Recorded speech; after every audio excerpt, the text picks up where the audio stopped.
Labi, izstāst, kas tev tur aiz muguras ir. Kā redzi, ir one-click sistēmas mandrīgas kroņurbi, dažādiem materiāliem, gan flīzēm, metālam, kokam. Izmērs sortiments ir no 16 mm līdz 210 mm diametrā. Vai materiāls ir svarīgs izvēlēties kroņurbi? Jā, protams, oranžie būs multimateriāli kroņurbi, kas ir paredzēts kokam, vieglu betonam un plasmasai. Viņi ļoti iecienījuši arī kanalizāciju montieri, kas uzstāda PVC caurules.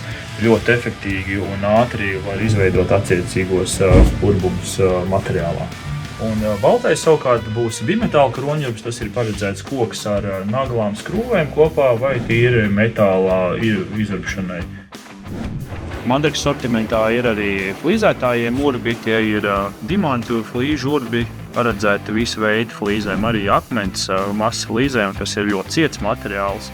Pieejamie izmēri mandrīgas dimantu kroņurbiem ir sākot no 5 mm diametrā līdz 132 izmēram.